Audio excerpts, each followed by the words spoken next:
3 weeks after the human intervention, Lumina Prime pulsed with new life. The crystalline spires, once shattered by cruel bombardment, now rose again, not in their original configurations, but in hybridized structures that fused luminar crystal growth techniques with human engineering principles. The resonance field had been stabilized, strengthened and extended to cover the areas most devastated by the invasion.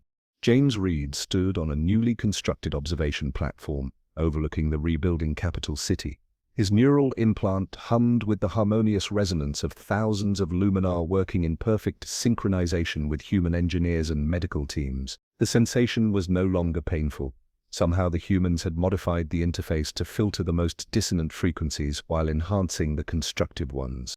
"It's remarkable," said First Elder Eliath, approaching beside him. Her crystalline form had been largely repaired, though permanent fracture lines remained, scars that would never fully heal. 3 weeks ago we faced extinction. Now we build something even greater than what was destroyed. Reed nodded, still struggling to reconcile the Earth he thought he knew with the Earth that had revealed itself. "The resonance amplifiers your people designed with the human engineers, they're more powerful than anything you had before. Because they incorporate principles we never considered," Eliath said. "Your people understand frequencies and energy manipulation in ways that seem intuitive to them."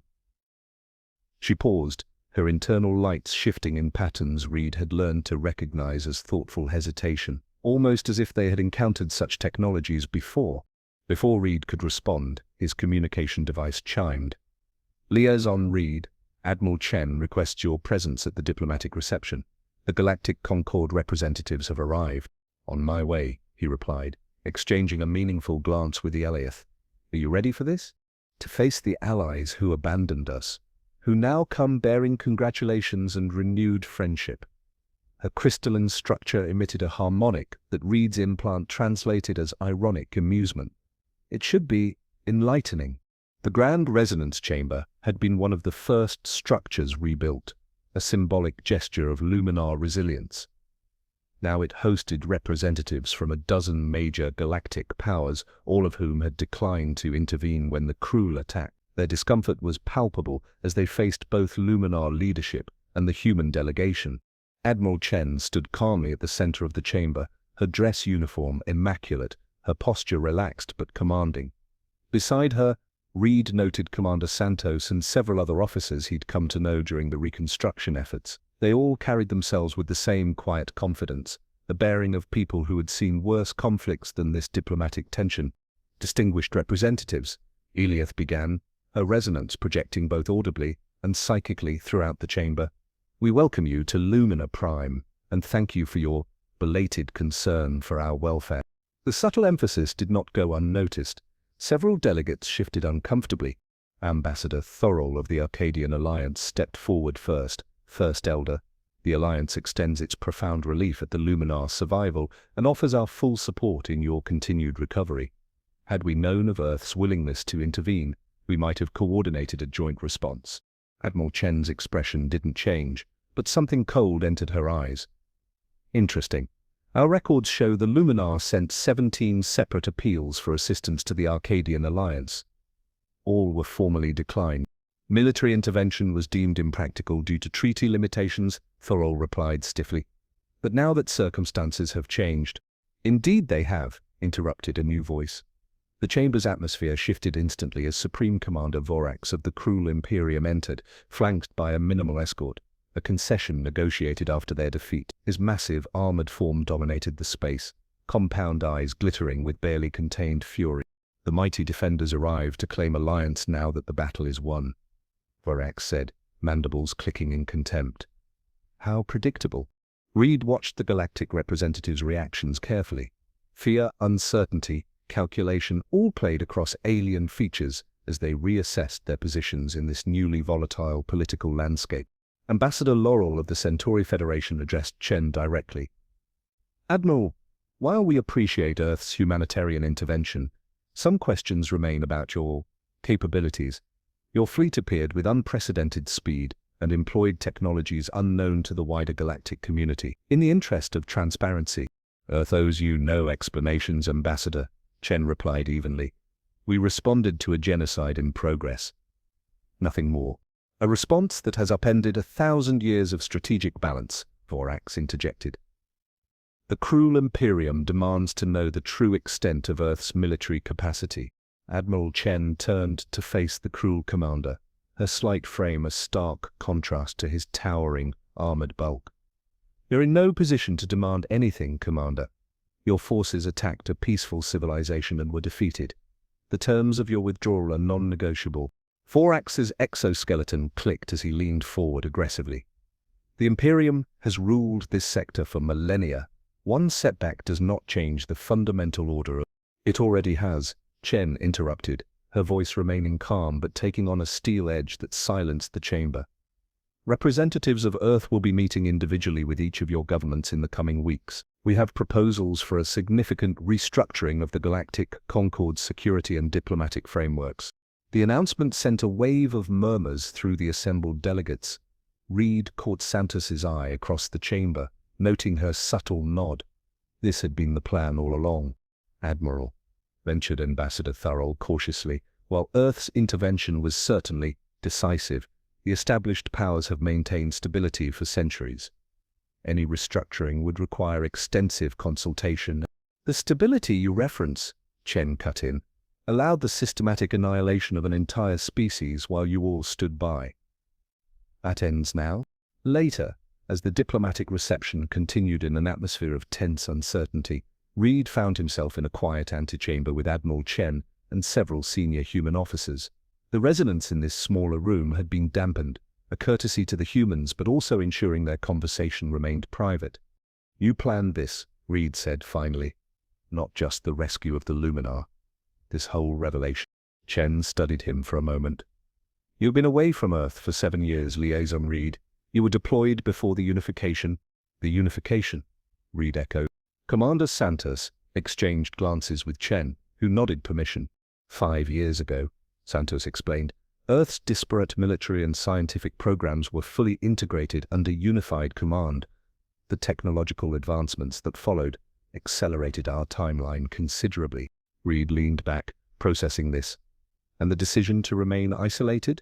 To appear technologically primitive to the galactic community? A strategic assessment, Chen replied. As we observed galactic politics, we recognized familiar patterns: empire building, subjugation of weaker species, resource exploitation, the same cycles that nearly destroyed humanity before we achieved planetary unification. We needed time, added Colonel Marcus Blackwell, a tactical officer Reed had worked with during the reconstruction. Time to build our capabilities, to understand the full scope of the forces at play, to prepare an appropriate response. The Luminar genocide forced our hand, Chen continued. We had planned to maintain our cover for another decade at least, but some principles cannot be compromised. When we received your transmission, the decision was unanimous. Reed felt a chill run down his spine. The technologies you deployed against the cruel, they're not new developments, are they? A subtle silence fell over the room. Chen set down her glass and met his gaze directly. Humanity has been traveling among the stars for much longer than the Galactic Concord knows, she said quietly. Our official first contact, 30 years ago, was strategically timed. The implications staggered Reed. How long? He managed. The first human interstellar mission launched in 1997, Chen replied. We've been exploring discreetly for over 2 centuries. Reed stared in disbelief. That's impossible. The historical record were carefully curated, finished Santos. Just as the capabilities of our current fleet have been deliberately understated. Then why reveal yourselves now? Reed asked. Why not stay hidden? Keep building your advantage. Chen's expression softened slightly. Because observation without action becomes complicity. We watched, we learned, we prepared, but we cannot stand by while civilizations like the Luminar are exterminated. There's more, prompted Reed, sensing the unspoken truth. Chen nodded. The crew aren't an isolated problem. Our analyses indicate at least 7 major powers in the galaxy are engaged in systematic exploitation of developing species. The Galactic Concord's framework enables predation rather than preventing it. Her eyes hardened. That changes now. The next morning, Reed stood with Eliath in the newly constructed Harmonic Observatory, watching as human vessels departed orbit in precise formation. Not all were leaving. A substantial force would remain to protect Lumina Prime during reconstruction, but many were heading to other systems, carrying diplomatic and military representatives to every major power. They're not just reordering the sector, Eliath observed, her resonance harmonizing with Reed's thoughts. They're reordering the galaxy. They've been planning it for decades, Reed replied. Watching, learning, waiting for the right moment. And my people's suffering provided that moment. There was no bitterness in her tone, only a complex harmony that Reed's implant translated as philosophical acceptance. Not just your suffering, came a new voice. Commander Santos approached, a data tablet in hand. The Cruel have attacked 17 civilizations in the past 30 years.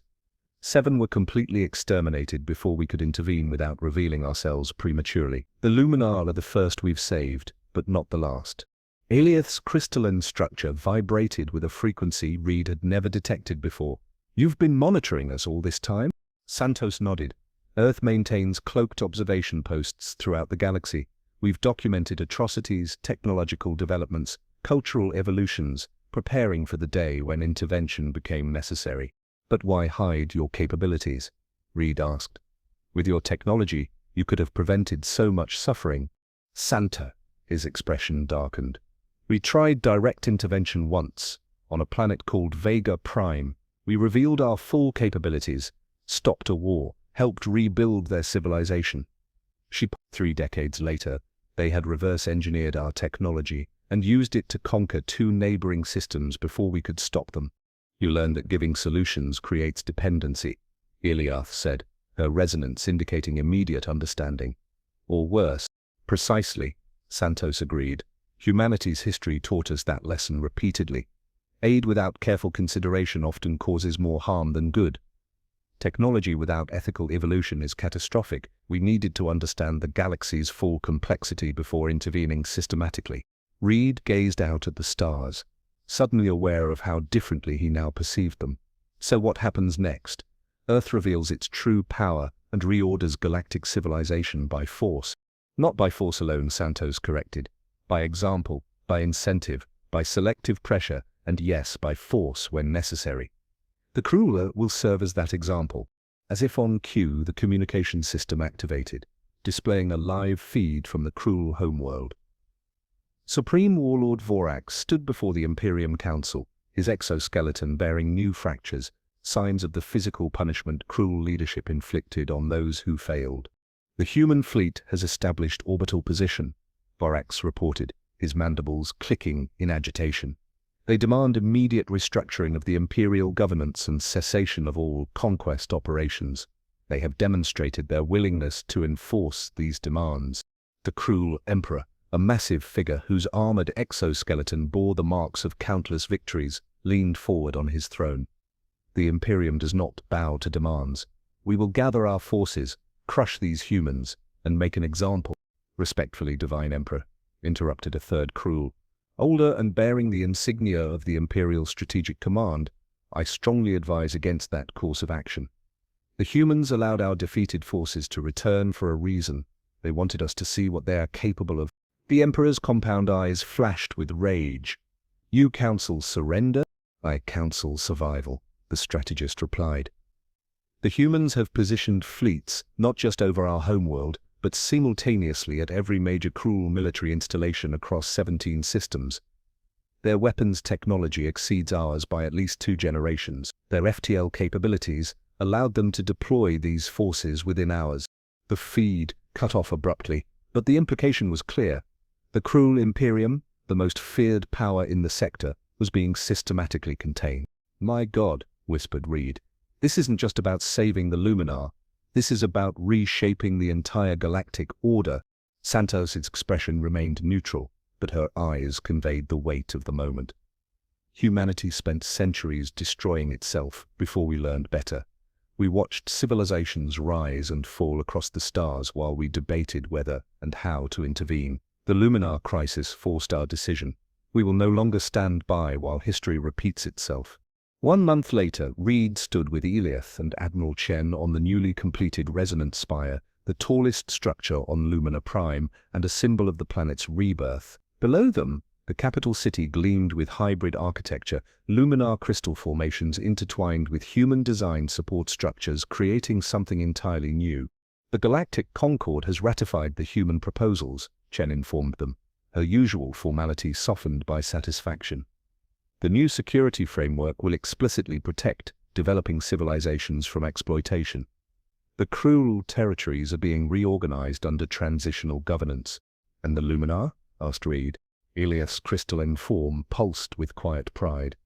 We have been invited to join the new Concord Security Council. Our experience with both destruction and rebirth apparently provides valuable perspective. Reed nodded, still processing the scale of change that had unfolded in mere weeks.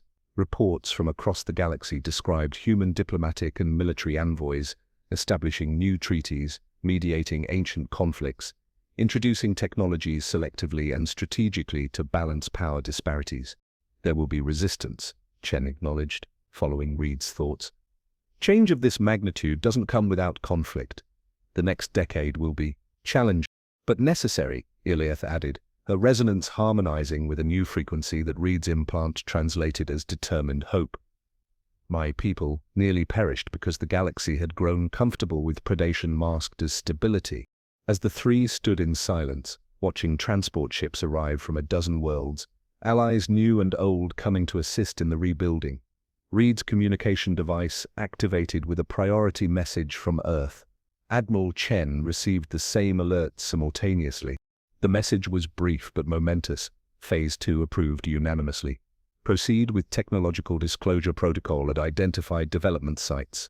Chen's expression revealed nothing, but Reed sensed the significance. What is Phase 2? He asked. The beginning of the real work, Chen replied. Phase 1 was intervention and stabilization. Phase 2 is guide advancement. You're going to selectively introduce Earth technologies to specific civilizations, Reed realized, balancing the power structure even further. With careful oversight, Chen confirmed.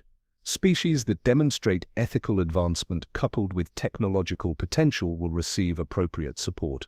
And the others? Eliath asked. Will be contained until they evolve beyond predatory behavior, Chen stated simply. Humanity learned through bitter experience that technology without ethical development leads inevitably to destruction. We won't allow the galaxy to follow our bloody path. As the sun set over the newly rebuilt city, casting long shadows from the crystalline spires, Reed contemplated the staggering revelation of Earth's true nature and purpose. What had appeared to be a simple humanitarian intervention, the salvation of one peaceful species, had been merely the first visible move in a centuries-long strategy. You know, he said finally, when I was sent here 7 years ago, I was told I was helping to integrate Earth into the galactic community, a minor diplomatic post for a minor emerging power. Chen actually smiled slightly. You were just not in the way you thought. All this time, I believed I was representing humanity to the stars, Reed mused. Instead, I was helping you evaluate whether the stars deserved humanity's intervention. Both were true, Eliath observed, her resonance harmonizing with his thoughts. Just as the Luminar now stand between what we were and what we might become. As night fell fully and the stars emerged above Lumina Prime, Reed contemplated the future unfolding before them, a future where humanity's long, blood-soaked journey to wisdom might help other species avoid the same painful, a future where the lessons learned through millennia of human conflict would reshape galactic civilization itself. It begins here, Chen said quietly, echoing his thoughts. With one world saved, one species preserved, and a promise that no peaceful civilization will face extinction alone again, the resonance field pulsed with agreement, stronger than ever before, extending now beyond the Luminar to encompass their human allies, different minds linked not by biology but by shared purpose. Across the galaxy, similar connections were forming as humanity finally revealed its true self to the stars. Not conquerors, not isolationists, but guardians, shaped by their own violent history into something the galaxy had never seen before, a species determined to ensure that others would not repeat their mistakes. The resonance of that promise spread outward from Lumina Prime like ripples in still water, touching world after world, the first harmonics of a new galactic symphony. 8 hours had passed since James Reed sent Earth's message. 8 hours of retreat deeper into the caverns as cruel ground forces systematically demolished what remained of Luminar surface structures. 8 hours in which the resonance grew weaker, more fragmented, as Luminar died by the thousands. Reed sat slumped against a wall in the new command center, his neural implant throbbing with feedback from the thesic anguish around him.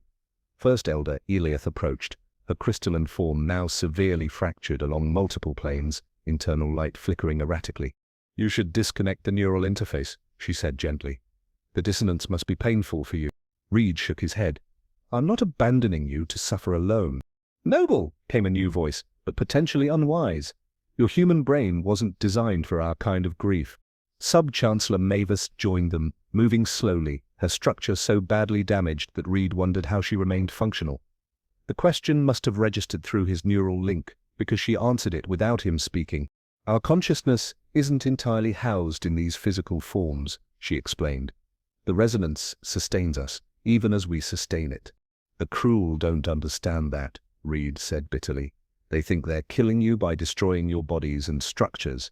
"They are," Eliath corrected, "just more slowly and cruelly than they realize." An alarm sounded, a discordant tone that made Reed wince as it reverberated through both the physical chamber and the psychic resonance. "Orbital movement detected," announced Thalen, his crystalline appendages manipulating the sensor controls with practiced precision. "Multiple vessels entering the system at high velocity." "Cruel reinforcements?" Reed asked, dread settling in his stomach. Thalan's form stiffened, the light patterns within him freezing momentarily. "Unknown configuration. Not cruel design, transit vector suggests. Earth origin."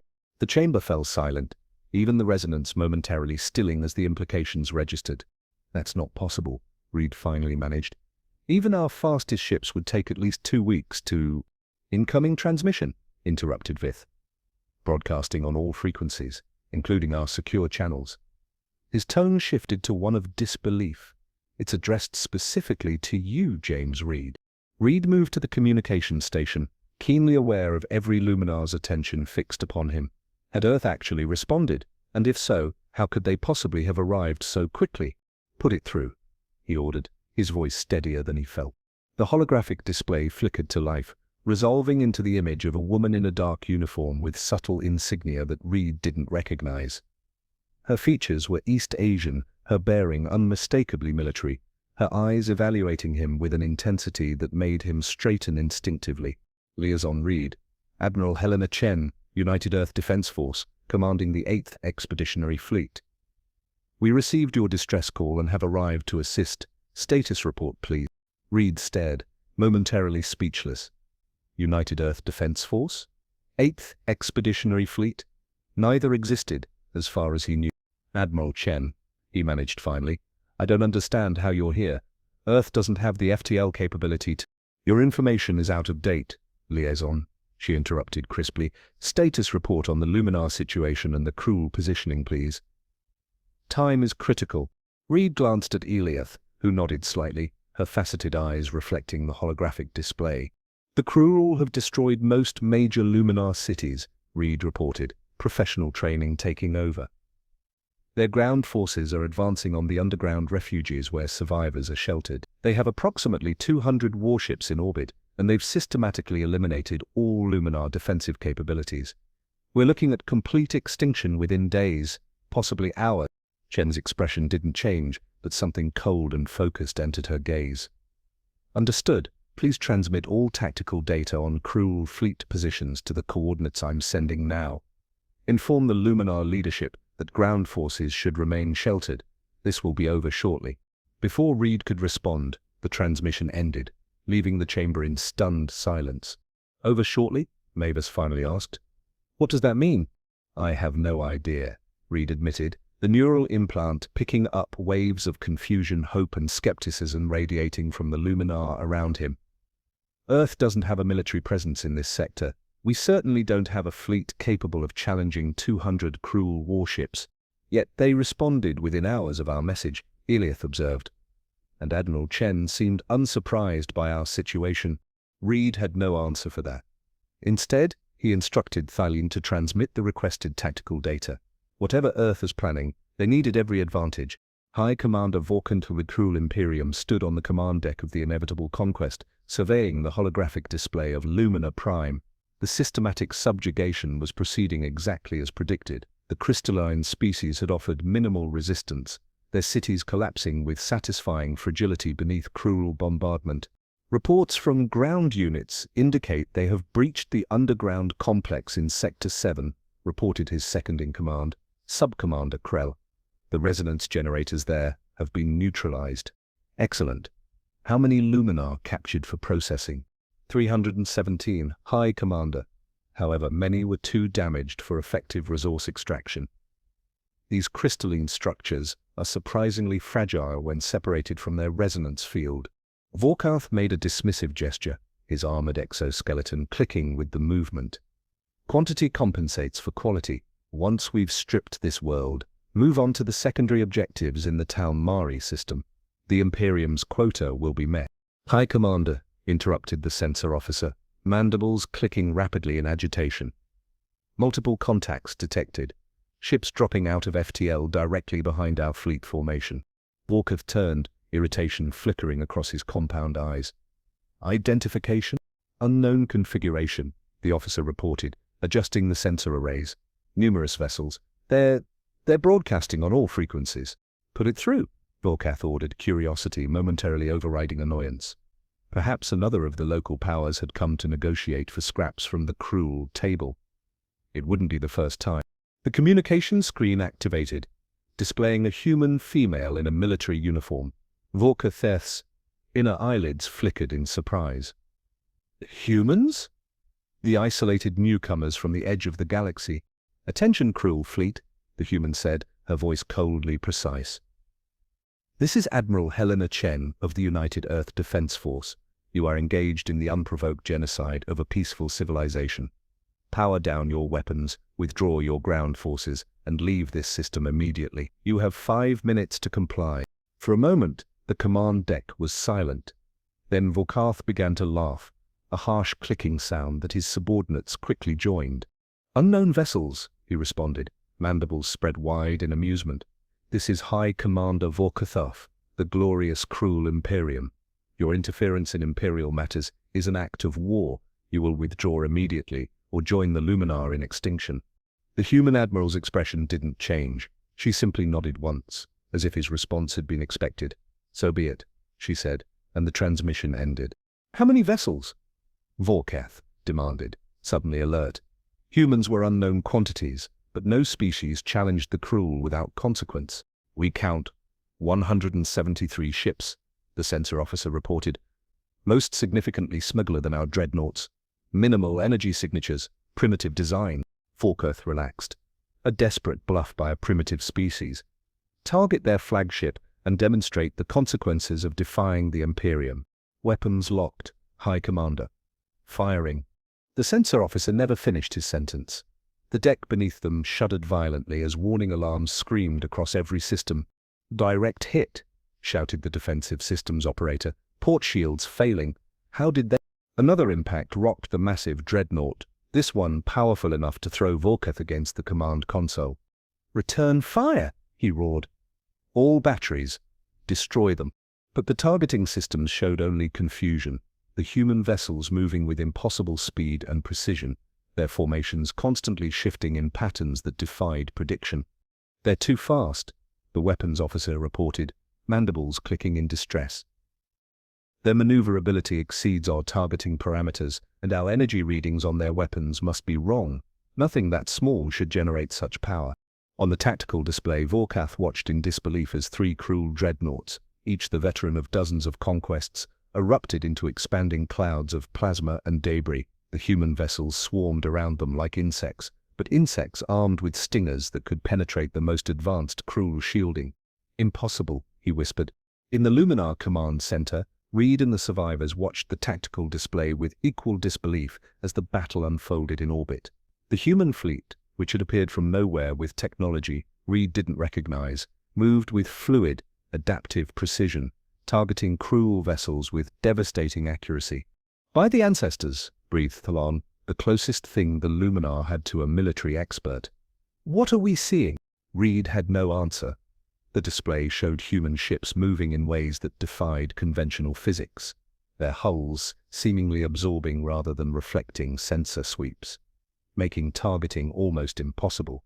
Meanwhile, their weapons cut through cruel shields as if they were tissue paper.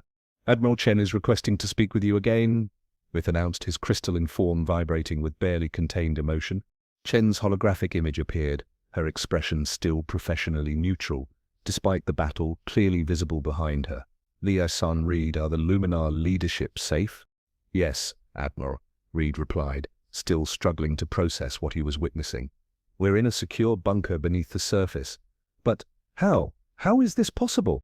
Something like grim satisfaction flickered across Chen's features.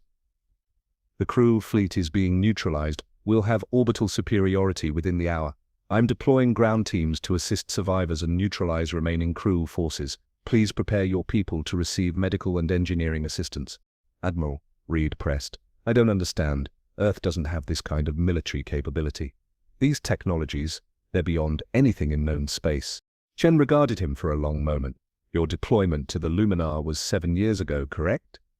"A lot can change in 7 years, Liaison, especially when necessary." The transmission ended, leaving Reed with more questions than answers. Around him, the Luminar leadership was experiencing something entirely new to their species. The resonance field pulsed with hope, a sensation so intense after weeks of despair that many were overwhelmed, their crystalline forms emitting harmonics that made Reed's neural implants sing. Within 3 hours, the battle was over. The once mighty cruel fleet was reduced to scattered debris and fleeing survivors. Human vessels established a protective perimeter around Lumina Prime, while specialized teams descended to the surface. Reed stood with Eliath at the entrance to the underground complex, watching as human shuttles landed in the ruins of what had once been the Grand Harmonic Plaza. The soldiers who emerged moved with practiced efficiency, their equipment unlike anything Reed had seen before, lighter, more advanced, almost organic in design. A woman approached, her uniform identifying her as a commander. "Liaison Reed? Commander Yara Santos, UEDF Special Operations?" "Admiral Chen asked me to coordinate ground assistance." "Commander," Reed acknowledged, still struggling to reconcile what he was seeing with what he had believed possible. "This is First Elder Eliath of the Luminar Collective." Santos bowed slightly to Eliath, the gesture showing unexpected familiarity with Luminar customs. "First Elder, I regret the circumstances of our meeting. Medical teams are ready to assist your injured, and Engineering Corps are setting up resonance amplifiers to stabilize the psychic field." Elia's fractured form trembled slightly. "You understand our resonance technology? We've studied similar phenomena," Santos replied carefully. "Your civilization isn't the first we've encountered with collective consciousness aspects." As they walked toward the medical stations being established, Reed noticed something odd about the human soldiers. They moved with a synchronization that seemed almost Luminar-like, yet there was a hardness to them, a readiness for violence that spoke of long experience. "Where did you come from?" he finally asked Santos directly. "How did Earth develop these capabilities while appearing so isolated?" Santos glanced at him, then at the ruined cityscape around them.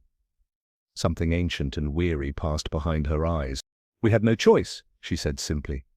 "Humans spent thousands of years fighting each other before we reached the stars. Our history is written in blood and fire. We nearly destroyed ourselves many times." She paused, looking up at the sky where human vessels still patrolled. "When we finally achieved unity and looked beyond Earth, we hoped to find a peaceful galaxy. Instead, we found empires like the Krul. We recognized the pattern immediately. We had seen it too many times in our own history." "So you prepared for war?" Eliath said, understanding dawning in her resonance. Santos nodded. "We hope for peace, but prepare for the worst. It's what humans have always done."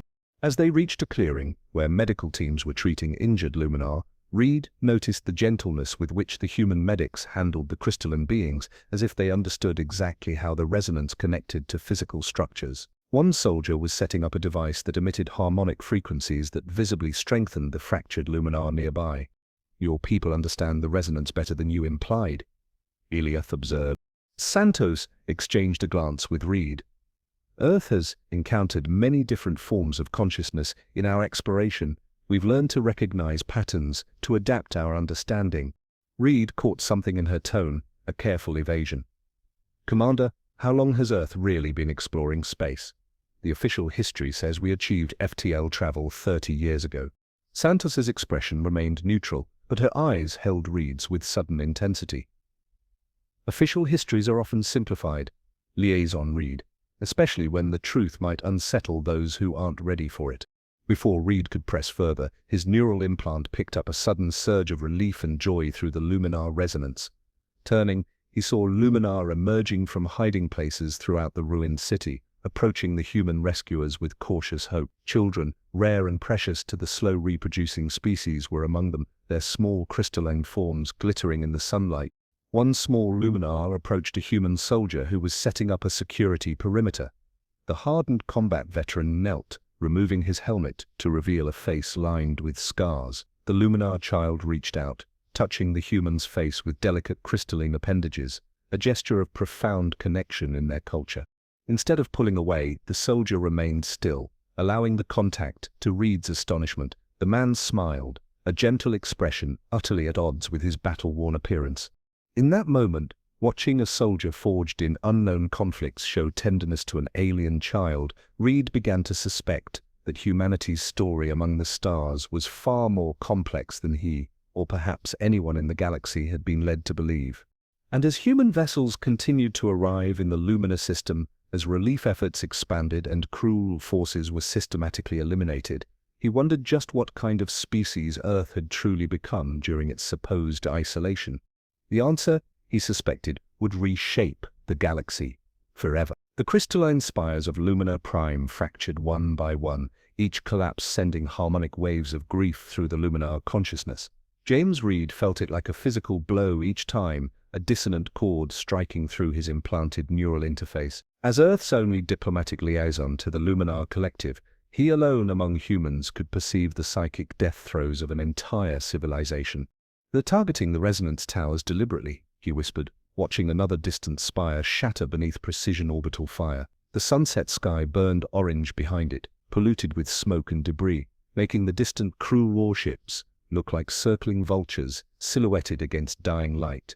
First Elder Elias' translucent form shimmered beside him, her crystalline exoskeleton catching the fading sunlight in prismatic patterns now interrupted by fracture lines.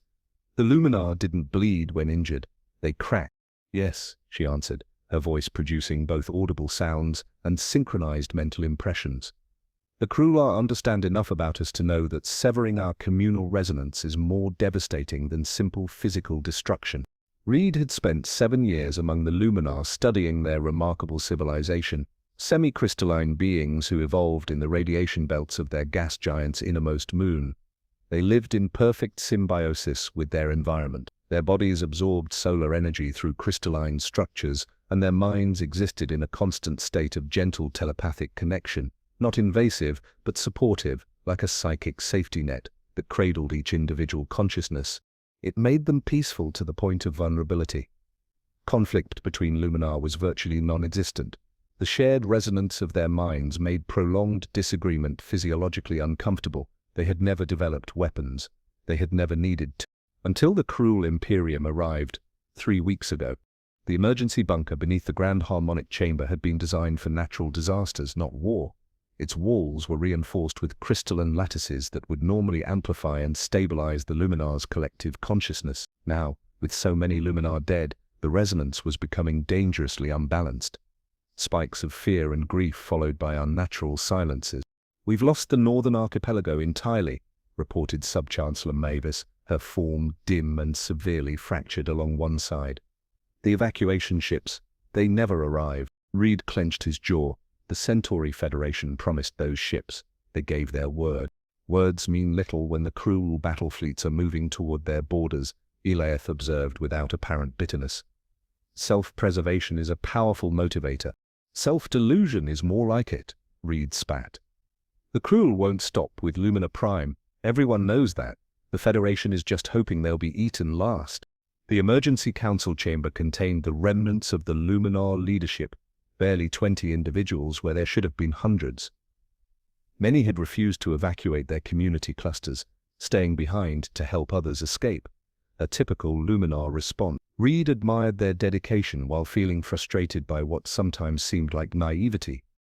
Center Technician EO approached his young crystalline form still relatively intact, but dulled with exhaustion. The interference fields have been strengthened around the refugee caverns. The cruel sensors cannot penetrate them. That buys us time, nothing more, said Defense Coordinator Thalon. The closest thing the Luminar had to a military leader, a role created only after the cruel arrival.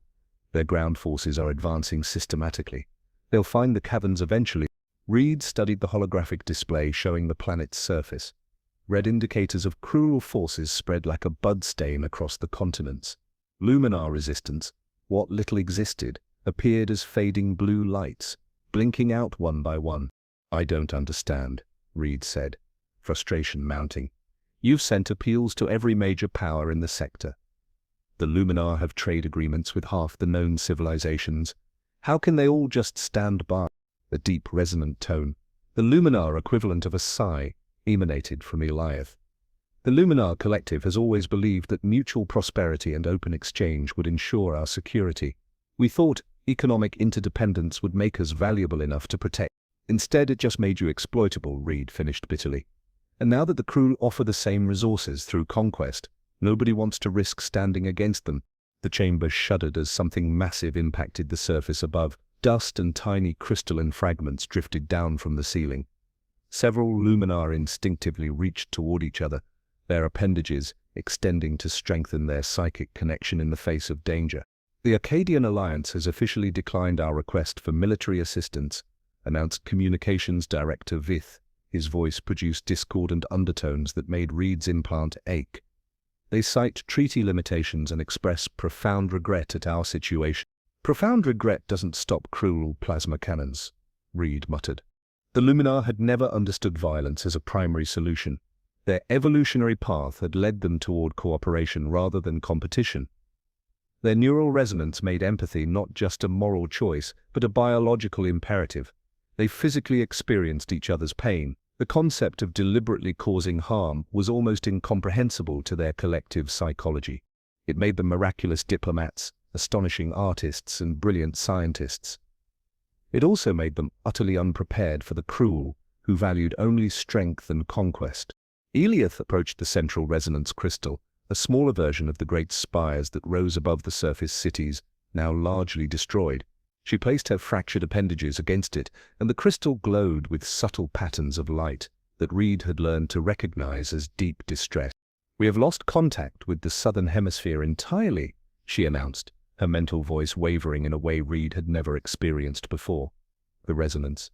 There is only silence. The other Luminar visibly recoiled, some of their crystalline structures actually cracking further under the psychic shock. In a species that had never been truly alone in their minds, such silence was worse than death. The Telmari orbital platforms have gone dark as well, Thalon added. A last off-world communication relays are gone. Reed watched helplessly as the remaining Luminar leadership tried to process what was happening. Their society had no framework for this kind of existential threat. Their history contained no comparable events to draw upon. Their biology itself rebelled against the very concept of what was happening to them. "We need to face reality," Reed said finally, hating himself for the harshness of his words but seeing no alternative. "Conventional help isn't coming. The Luminar Collective is on its own." "Not entirely alone," Eliath corrected gently. "You are still here, James Reed." The simple observation hit him like a physical blow. "Fat lot of good one human does you. Earth barely acknowledges the existence of your people. We're the newcomers, the unknowns. We have no standing in the galactic concord." "Perhaps that is precisely why you people might be our last hope," said Eyal suddenly. The young technician stepped forward, his crystalline form vibrating with an intensity that caught everyone's attention. "What do you mean?" asked Reed. "The humans have no treaties with the crew," Eyal said. "No trade agreements, no territorial pacts, no history of appeasement. We also have no significant military presence in this sector," Reed countered. "Earth is 30 light-years away. Even if they wanted to help, they couldn't get here in time." A subtle resonance passed between the Luminar Council members, a quick exchange of thoughts too complex for Reed's implant to fully translate. "What if," Eliath said carefully, There is more to Earth than has been revealed to the galactic community. Reed stared at her. What are you suggesting? We have observed that humans are unusual among spacefaring species, Thalon said. You maintain minimal diplomatic relations. Your trade agreements are limited and highly specified. You share little about your homeworld or military capabilities. Because we're still newcomers to faster-than-light travel, Reed explained, though the words sounded hollow even to him, we're still establishing our place. Or, said Eliath, her mental tone dropping to a register that made Reed's implant vibrate uncomfortably, because you choose to reveal little. The implication hung in the air. Earth had joined the galactic community only 14 years ago, establishing small diplomatic outposts and engaging in modest trade. They had been notably reticent about their military capabilities, their territorial ambitions, even exact location of their homeworld. Many assumed this was because humans were weak, primitive despite achieving FTL travel.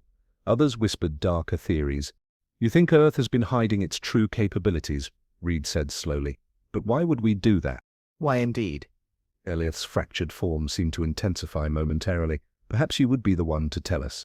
Another impact rocked the chamber, this one closer than before. The lights flickered, and several monitoring systems went offline completely. The cruel ground forces have breached the outer perimeter, Thalon announced grimly. We have perhaps hours before they reach this bunker. Reed looked around at the remaining Luminar leadership beings who had welcomed him, taught him, treated him as an equal despite his alien nature. Beings whose entire civilization was being systematically destroyed while the galaxy looked away. Send a message to Earth, he said abruptly. James? Eliath's mental tone registered surprise. Not a diplomatic request, not a formal petition through channels. Reed moved to the communication station, a direct appeal to our highest authorities. Tell them exactly what's happening here. Tell them you're being exterminated. Will they respond? Asked Fifth, hope and skepticism mingling in his resonance. Reed met Eliath's gaze, her faceted eyes reflecting his own troubled expression. I don't know, he admitted, but you're right about one thing. Earth has kept its cards close to its chest since joining the galactic community. Maybe there's a reason for that. Cards close to chest? Eliath's translation implant struggled with the idiom, creating a briefly amusing mental image that Reed caught through his neural link. It means we might have resources we haven't shown, Reed explained, beginning to compose the message. And right now, that's the only hope we've got.